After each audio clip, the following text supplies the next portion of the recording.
Everyone, welcome to Diksha Tutorial. কি খবৰ সকলোৰে আশা কৰো সকলো ভালে আছা সো আজি আমাৰ ক্লাছত ডিসকাস কৰিম arithmetic progression exercise 5.3 third part so আমি লাস্ট পার্টত কোয়েশ্চন নাম্বার 4 হলকে ক্লিয়ার হল সো আমি চাই আছিলো SN formula SN sum of n term মানে এটা AP সিৰিজৰ 2 4 6 8 10 12 এইটো যদি এটা AP সিরিজ হয় আমি যদি গোটেইকেইটা টার্ম প্লাস কৰো তো নাম্বার आंसरটো কিমান হ'ব তো formula is n/2 2ij plus n minus 1 of d তো এইটো আমাৰ ফৰ্মুলা আমি অলৰেডি জানো a কি d কি a হ'ব আমাৰ ফাৰ্স্ট টাৰ্ম d হ'ব আমাৰ কমন ডিফাৰেন্স 4 minus 2 2 হ'ব আৰু an মানে या फिर an হ'ব আমাৰ লাস্ট টাৰ্ম বা l বুলিও ক'ব পাৰি লাস্ট টাৰ্মটো ওকে আৰু n হ'ব আমাৰ number of term there are 1 2 3 4 5 পাঁচটা টার্ম আছে n = হ'ব 5 তো এইটো এটা ফর্মুলা এই ফর্মুলাটো ইউজ কৰি কিনে আমি SN ওলাব পাৰো আৰু এটা নেক্সট ফর্মুলা আছে SN = n/2 a plus l যদি a আৰু l দিয়া থাকে তো ডাইৰেক্টলি আমি এইটো ফৰ্মুলা ইউজ কৰি কিনে SN ওলাব পাৰো তো জুনে জুনে নেক্সট ভিডিও কেটা চোৱা নাই সেইকেটা চাবা তো হেল্প হ'ব এইটো ডাইৰেক্ট বুজি পাবা তো আমি কোৱেশ্চনস কৰো question number first that means question number 5th number আমি লাস্ট ক্লাস 4th লকে কৰিছো 4th লকে সেই আগৰ ভিডিওটো চাই লবা তো ইয়াত দিয়া আছে the first term of the AP is 5 and the last term is 45 so given খিনি লিখিলো first term means a দিয়া আছে 5 আৰু লাস্ট টাৰ্ম মানে l দিয়া আছে l বা an বুলি লিখিব পাৰি ইয়াতে l বুলি লিখিছো l দিয়া আছে 45 ওকে আৰু দিয়া আছে sn দিয়া আছে summation up to n term 400 তো আমি উলিয়াব লাগে n আৰু d number of term আৰু common difference so sn formula plot কৰা sn = কি লিখিব পারে n/2 a plus l তো sn এর ভ্যালু দিয়া আছে 400 = n/2 n আমি উলিয়াব লাগে a plus l a আছে 5 l আছে 45 তো আমাৰ হ'ব 400 = n/2 45 plus 5 50 হল ওকে তো 2 রে 50 করলে 400 = 25n তো আমি n = কি লিখিব পাৰো 400/25 তো সো এটো আমি ডিভাইড কৰিব লাগে আমি জানো 25 4 যা 100 4 4 যা 16 তো n হ'ব আমাৰ 16 তো n এর ভ্যালু পাই গলো 16 এতিয়া আমি ওলাব লাগে d l মানে আমি কি লিখিব পাৰো an = 45 an মানে কি হয়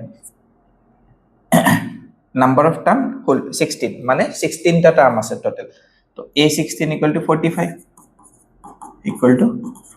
a16 মানে আমি লিখিব পাৰো a plus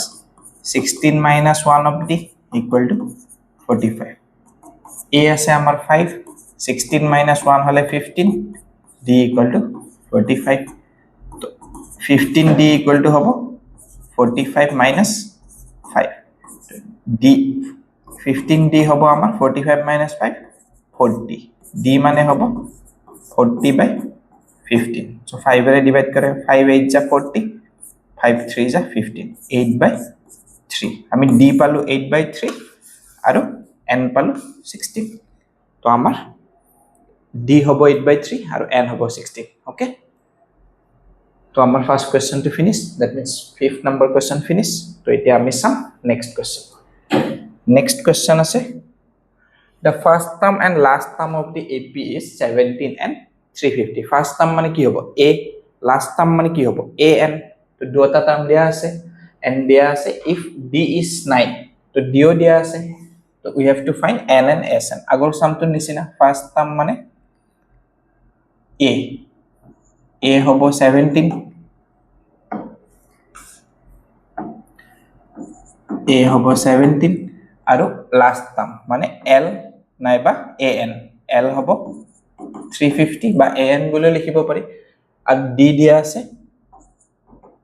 9 আমি উলিয়াব লাগে n okay a plus l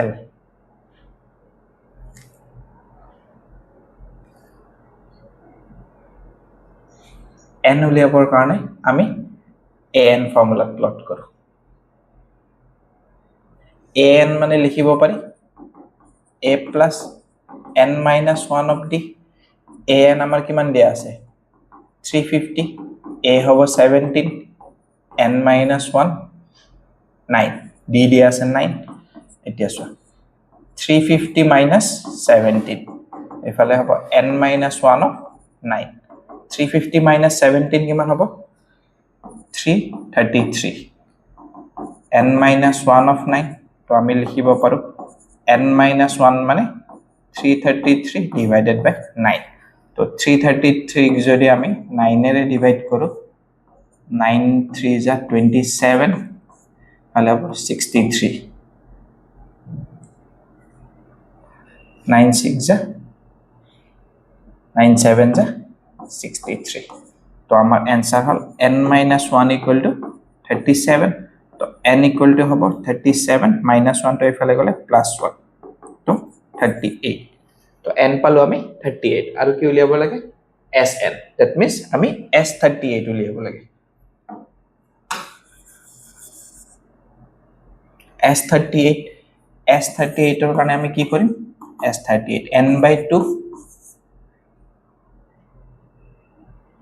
a plus l আমি প্লট কৰিব পাৰো n by 2 আমি ফর্মুলাটো লিখি লৈছো sn মানে n by 2 a plus n তো s 38 by 2 a হবো আমার 17 l হবো আমার 350 তো মাল্টিপ্লাই ডিভাইড কৰিব 38 ক 2 ৰে ডিভাইড কৰিলে 19 into 17 plus 350 60 367 তো এটো মাল্টিপ্লাই কৰা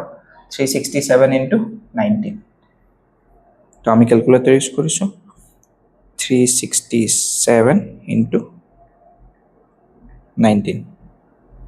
তো আমাৰ आंसर আইব 6973 তো এটো आंसर আমাৰ তো ভালদৰে চাই লোৱা তো আমি নেক্সট কোয়েশ্চন চাম ওকে তো নাও next question to say find the sum of first 22 term of the AP in which d equal to 7 and 22nd term is 149 তো আমাক দিয়া আছে a22 equal to 22 term to দিয়া আছে 149 আৰু আমাক d দিয়া আছে 7 n ও দিয়া আছে n আমাক 22 দিয়া আছে আমি sn উলিয়াব লাগে তো ফার্স্ট অফ অল আমি উলিয়াব লাগিব a এর কারণে আমি কৰিম a22 মানে a plus 21d লিখি লৈছো a22 মানে লিখিব পাৰি আমি a plus 22 minus 1 of d equal to 49 a plus 21d equal to 149 a plus 21 into d মানে আমার আছে 7 149 a plus 21 7 যা 147 equal to 149 a hobo 149 minus 147 that means a hobo 49 minus 7 2 a amar 2 ahil now ami ulabo lage a s22 s22 er gane ki korim s22 n by 2 a plus l amar dia ase a paisu to a plus l formula a plus l that means n by 2 মানে 22 by যত আমার a are l দিয়া থাকে তো directly al formula তে use করিম কিয়নো আমার short হবে a পালো আমি 2 l মানে লাস্ট টার্ম 149 22 means 11 149 plus 2 151 তো মাল্টিপ্লাই করা 159 into 11 159 into 11 তো আমার आंसर আহিব 151 into 11 sorry 151 into 11 1661 1661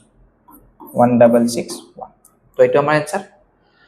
তো বহুত বেছি হাৰ্ড চেপ্টাৰ নহয়, সো ভালদৰে চালে বুজি পাবা। এপি জাস্ট অলপ লং হয়, কোৱেশ্চনছ বেছি আছে, ভাল এইবিলাক একদম কমন কোৱেশ্চনছ হয়। তো নেক্সট কোৱেশ্চন চাম আমি। Find the sum of first 51 term, that means S51 ওলাব লাগে আমি, of an AP whose second term and third term is 14 and 18. তো আমাৰ দুটা ইকুৱেশ্যন হ'ব second term, that means A2 দিয়া আছে 14 আৰু A3 দিয়া আছে 18. এতিয়া চোৱা A2 means A plus 2 minus 1 of D, A plus 2 minus 1 মানে 1, A plus D equal to 14. A3 মানে A plus 2D, 3 minus 1 of D, 18. তো আৰু কি দিয়া আছে আমাৰ, find the sum of first 51 term, আমি 51 টাৰ্মৰ সাম উলিয়াব লাগে। ওকে, আমি দুটা ইকুৱেশ্যন সলভ কৰিছো, equation number 1 and equation number 2 দিছো। নাও ইকুৱেশ্যন নাম্বাৰ 2 minus 1 কৰিলে কি পাম, A plus 2D minus A plus D। Okay, তো হ'ব 18 minus 14, A plus 2D minus A minus D equal 18 minus 14, 4. A cancel, 2D minus D, that means D equal to 4. আমি D4 পালো, তো A উলিয়াব লাগে। ইকুৱেশ্যন 1 ত plot কৰা, D ৰ ভ্যালুটো আমি ইকুৱেশ্যন 1 ত প্লট কৰিছো, putting the value of D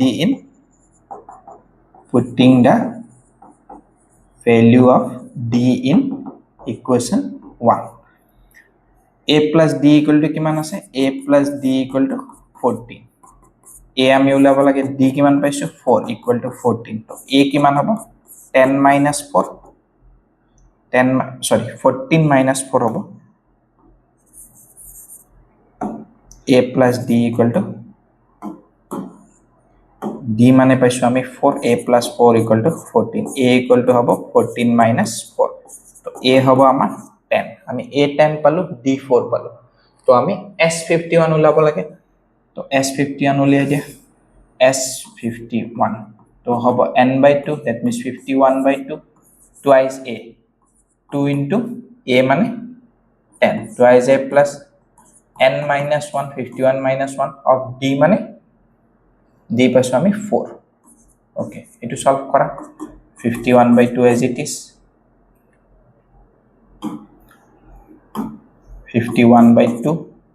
2 10 जा 20 plus 50 minus 1, 54 जा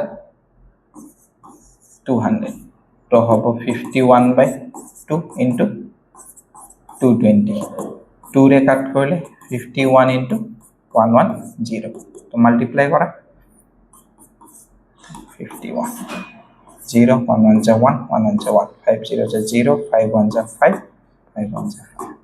तो आंसर है 0 1 6 5, 5 6 1 0, तो हमारा आंसर है 5610, तो ये हमारा फाइनल आंसर। तो S51 होबो 5610। तो क्लियर, तो किबा डाउट থাকিলে কমেন্ট কৰি দিবা। তো আমি সাম next question. If the sum of first 7 term of the AP is 49, মানে S7 দিয়া আছে আমাৰ, কোশ্চেনটো ভালদৰে পঢ়ি লবা, S7 equal to 49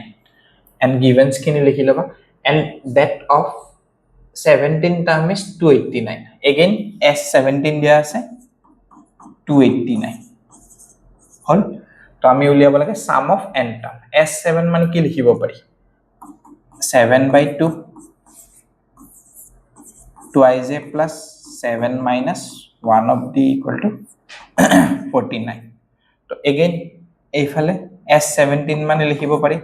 17/2 twice A plus 17 minus 1 of D equal to 289. Okay, এতিয়া তো লিখিব পাৰি 7/2 twice A plus 7 minus 1 মানে 60 equal to 49. এফালে লিখিব পাৰি 17/2 twice A plus 16D equal to 289.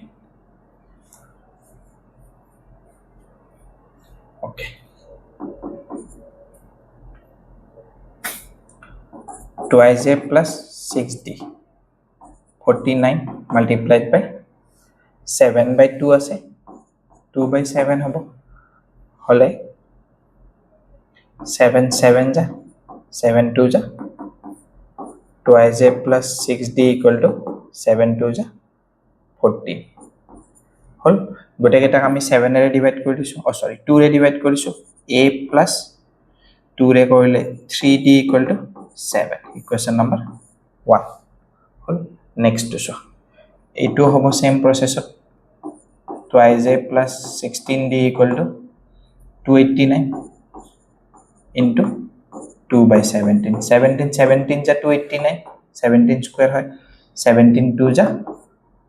2ij plus 16d equal to 17 2 যা 34 গোটে কেইটা আমি 2 ৰে ডিভাইড কৰিছো 2 ৰে ডিভাইড কৰিলে a plus 8d equal to 17 equation number 2 হল এতিয়া চোৱা আমি উলাব লাগে sn sn ৰ কাৰণে আমাক লাগিব a আৰু d তো এতিয়া আমি কৰিম ইকুৱেশ্যন নম্বৰ 2 1 তো নাও ইকুৱেশ্যন নম্বৰ 2 1 কৰিলে ইকুৱেশ্যন নম্বৰ 2 2 আছে a plus 8d a plus 8d minus a plus 3d तो 17 minus 7 a plus 8d minus a minus 3d 17 minus 7 10 a cancel 8 minus 3 5d 5d equal to 10 that means d equal to 10 by 5 2 আমি d পালো 2 তো আমি a উলাব লাগে a হ'ব আমাৰ যিকোনো এটা ইকুৱেশ্যন প্লট কৰা ফ্ৰম ইকুৱেশ্যন 1 ইকুৱেশ্যন 1 2 আছে আমাৰ a plus 3d a plus 3d equal to 7 a plus d by so আমি 2 2 3 is 6 equal to 7 a হ'ব আমাৰ 7 minus 6 7 minus 6 আমি লিখিব পাৰো 1 তো আমি d পালো 2 a পালো 1 তো আমি উলাব লাগে sn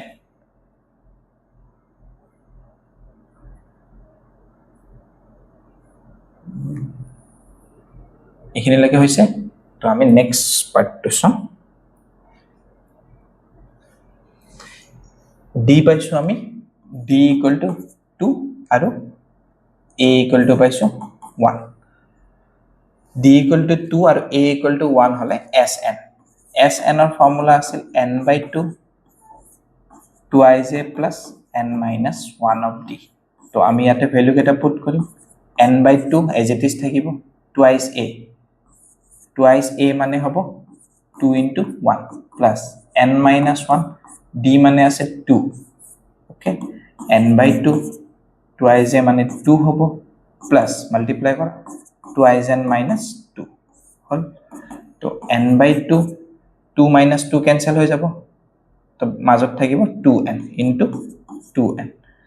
তো 2 লগত 2 cancel তো n into n n square তো আমাৰ ফাইনাল आंसर হ'ব n square okay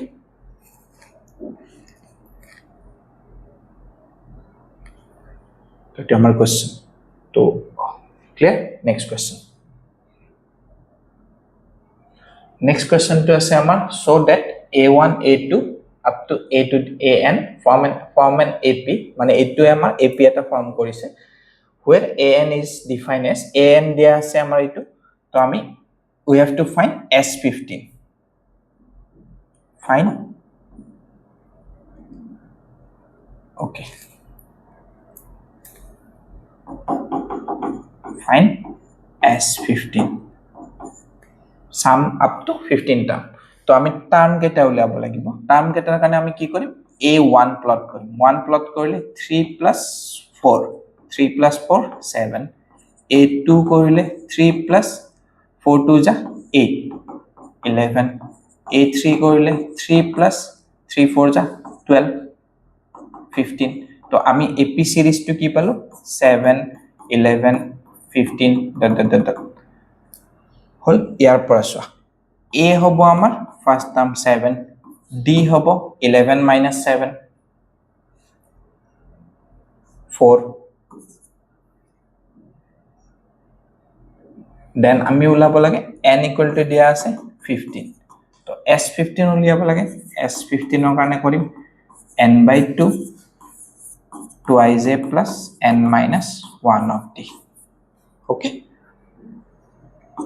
n মানে হ'ব আমাৰ 15/2 twice a 2 7 ja 14 15 minus 1 of d মানে হ'ব 4 15/2 14 plus 14 4 ja 15/2 14 plus 56 14 4 ja 56 15/2 56 60 70 70 হলে 35 15 into 35 15 into 35 5 5 ja 25 or 5 carry 2 5 3 5 ja 15 20 22 2 2 3 1 ja 3 4 5 525 তো आंसर হবে আমার 525 ওকে তো আমার এটু কোশ্চেন তো আজিৰ কাৰণে আমাৰ হ'ব তো আমি নেক্সট ক্লাছত ডিসকাস কৰিম ৰিমেইনিং পাৰ্ট খিনি okay thank you good night